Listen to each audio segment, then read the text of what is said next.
Segala perkaraku ku serahkan padamu,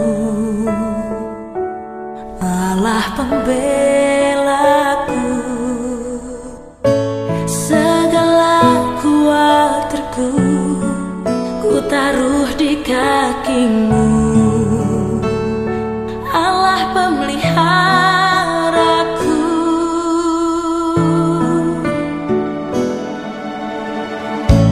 Bila kau yang membuka pintu, tak ada satupun dapat menutupnya. Bila kau yang mengangkat aku, tiada yang dapat merendahkanku.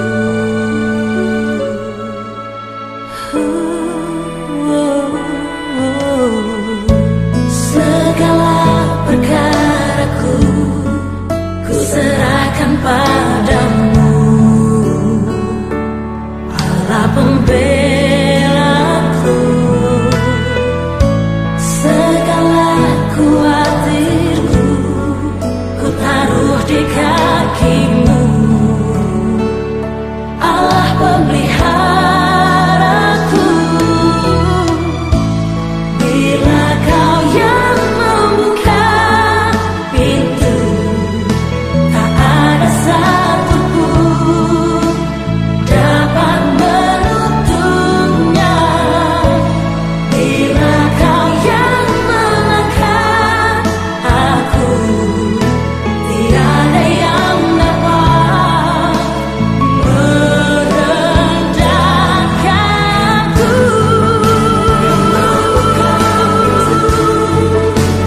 Tiada satupun yang menutupnya.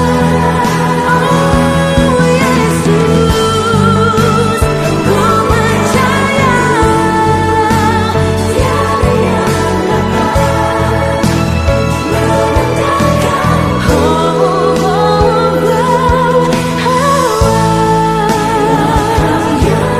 Kau yang buka pintu, tak ada satupun menutupnya. Kau yang angkat aku, tiada yang dapat.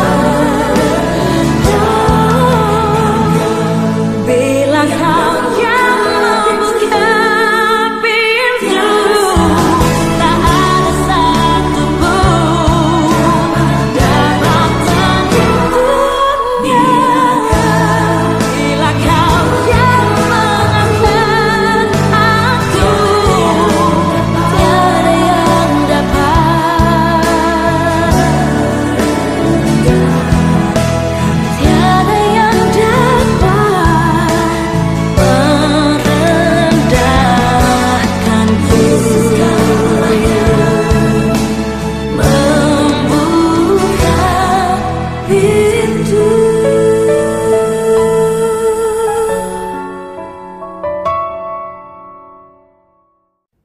Shalom, selamat pagi Bapak Ibu yang dikasihi Tuhan. Kembali kita akan sama-sama belajar satu kebenaran firman Tuhan. Tapi sebelumnya mari kita satukan hati, kita berdoa.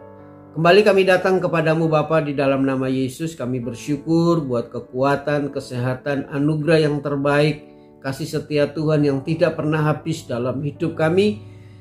Kiranya pagi hari ini Tuhan, mari Engkau Allah Roh Kudus mengurapi setiap kami, buka hati kami sehingga kebenaran firman-Mu dapat kami mengerti, dapat kami pahami, sehingga dengan mudah iman kami dipertumbuhkan. Terima kasih Bapa, kami sambut kebenaran firman-Mu di dalam nama Tuhan Yesus Kristus. Amin. Salam, selamat pagi Bapak Ibu yang dikasihi Tuhan. Saya percaya keadaan kita hari ini baik-baik dan sehat-sehat saja. Dan kalaupun ada yang sakit, kita juga berdoa semoga mereka dijamah dan disembuhkan Tuhan, sehingga mereka dalam keadaan sehat-sehat dan baik-baik saja. Pagi hari ini firman Tuhan saya memberikan judul segala perkara dapat kita tanggung. Mari kita baca di dalam Filipi pasal 4 ayat yang ke-13. Demikian firman Tuhan, segala perkara dapat kutanggung di dalam Dia yang memberikan kekuatan kepadaku. Firman Tuhan ini ditulis oleh Paulus. Paulus berkata, segala perkara, segala urusan dapat ditanggung oleh Paulus. Dan kalau Paulus dapat menanggung segala perkara, segala urusan, maka saya percaya kita pun dapat menanggungnya seperti yang dialami oleh Paulus. Karena Paulus adalah manusia biasa dan kita juga adalah manusia biasa, dan kita memiliki Allah yang sama yang disembah oleh Paulus. Pertanyaannya, perkara apakah, urusan apakah yang dapat ditanggung oleh Paulus? Di dalam Filipi pasal yang keempat ayat yang ke-6 Paulus berkata begini, janganlah hendaknya kamu khawatir tentang apapun juga, tetapi nyatakanlah dalam segala hal keinginanmu kepada Allah dalam doa dan permohonan dengan ucapan syukur. Perkara yang dapat ditanggung oleh Paulus adalah perkara kekhawatiran. Ayat ini ditulis oleh Paulus ketika Paulus di dalam penjara. Tentu sebagai orang, sebagai tawanan, dia memiliki banyak kekhawatiran. Jadi ayat ini muncul tidak sekedar teori, tetapi sesuatu yang sudah dialami oleh Paulus. Paulus tidak mau kekhawatiran itu menghancurkan hidupnya. Ketika kekhawatiran itu datang, Paulus berkata, aku dapat menanggungnya, aku dapat mengatasinya, dan aku dapat mengalahkan kekhawatiran itu. Untuk itu Paulus mengajarkan kepada kita, hendaklah kamu jangan khawatir. Jadi perkara yang pertama yang dapat ditanggung Paulus adalah kekhawatiran. Alkitab melarang kita untuk dikuasai kekhawatiran. Karena banyak kerugian yang akan kita alami ketika kita dikuasai rasa khawatir. Yang pertama adalah waktu kita akan terbuang dengan sia-sia. Coba saudara pikirkan. Selama hidup saudara, apa yang saudara khawatirkan, banyak yang terjadi, apa banyak yang tidak terjadi. Survei membuktikan bahwa 90% hal yang kita khawatirkan itu tidak terjadi. Bahkan Alkitab berkata, apakah dengan kekhawatiran kamu dapat menambah sehasta jalan hidupmu? Artinya apakah dengan kekhawatiran itu bisa mengubah keadaanmu? Apakah dengan kekhawatiran itu bisa menambah selangkah jalan hidupmu? Tidak, saudara. Untuk itu buat apa kita khawatir? Yang kedua, Alkitab melarang kita khawatir karena ada hal-hal yang bisa merugikan kita. Yang kedua adalah rohani dan fisik kita bisa sakit. Di dalam Matius pasal 13 dikisahkan bahwa ada benih firman Tuhan ketika diberitakan. Itu ada yang jatuh di pinggir jalan, ada yang jatuh di tanah yang berbatu, ada yang jatuh di semak belukar, dan juga ada yang jatuh di tanah yang baik. Yang menariknya di ayat yang ke-22, Matius pasal 13 ayat yang ke-22 berkata demikian. Yang ditaburkan di tengah semak duri ialah orang yang mendengar firman itu, lalu kekhawatiran dunia ini dan tipu daya kekayaan menghimpit firman itu sehingga tidak berbuah. Lihat saudara, orang yang hidup dalam kekhawatiran, Alkitab berkata, firman Tuhan itu dihimpit oleh kekhawatiran. Sehingga kekhawatiran itu membuat benih firman Tuhan itu tidak bertumbuh. Artinya bahwa kekhawatiran itu membunuh iman kita, membunuh rohani kita, karena firman itu tidak bertumbuh. Kita tahu bahwa iman itu timbul dari pendengaran akan firman Tuhan. firman yang merema. Tetapi ketika kekhawatiran datang, firman itu tidak bertumbuh. Saudara yang dikasihi Tuhan, tidak saja rohani kita yang mengalami kematian, tetapi juga kita bisa mengalami jiwa kita pun sakit. Orang kalau sudah khawatir, akhirnya dia stres. Orang kalau sudah khawatir, akhirnya depresi, susah tidur, tidak mau makan. Akhirnya jiwanya terganggu. Kalau jiwanya terganggu, dia sudah stres, depresi, tidak bisa tidur. Akhirnya apa? Asam lambung naik, ya kan? Darah tinggi. Akhirnya kita lihat bahwa tidak saja rohaninya yang sakit, tapi jiwanya juga sakit, depresi, dan dia stres, dan mengakibatkan tubuhnya menjadi sakit. Jadi saudara yang dikasihi Tuhan, untuk itu mari kita belajar. Paulus berkata, segala perkara dapat aku tanggung di dalam Dia yang memberikan kekuatan kepada kita. Ketika kekhawatiran datang, mari kita belajar untuk menanggungnya. Dan cara menanggungnya Paulus buka di ayat yang ke-6 kita baca. Filipi pasal 4 ayat yang ke-6 sampai yang ke-8. Jangan hendaknya kamu khawatir tentang apapun juga, tetapi nyatakan segala hal dalam keinginanmu kepada Allah dalam doa, perhatikan, permohonan dengan ucapan syukur. Ayat yang ke-7, damai sejahtera Allah yang melampaui akal akan memerintah hatimu dan pikiranmu dalam Kristus Yesus. Yang ke-8, jadi akhirnya saudara-saudara, semua yang benar, semua yang mulia, semua yang adil, semua yang suci, semua yang manis, semua yang sedap didengar, semua yang disebut kebajikan dan patut dipuji, pikirkanlah semuanya. Jadi ketika kekhawatiran datang, perhatikan saudara, apa yang dilakukan oleh Paulus. Ketika kekhawatiran datang, Paulus berkata, nyatakanlah segala keinginanmu. Apa yang menjadi kekhawatiranmu, nyatakan itu semua di dalam doamu kepada Allah. Dan ketika engkau berdoa, engkau menyatakan perkara yang engkau khawatirkan, lalu balut doamu itu dengan ucapan syukur. Itu bagian kita. Lantas bagian Allah yang ke-7, di ayat yang ke-7 katakan gini, ketika kita berdoa, kita nyatakan permohonan kita dengan membalut dengan ucapan syukur, maka yang dilakukan Allah ialah Allah memberikan damai sejahteranya untuk memerintah hati dan pikiran kita.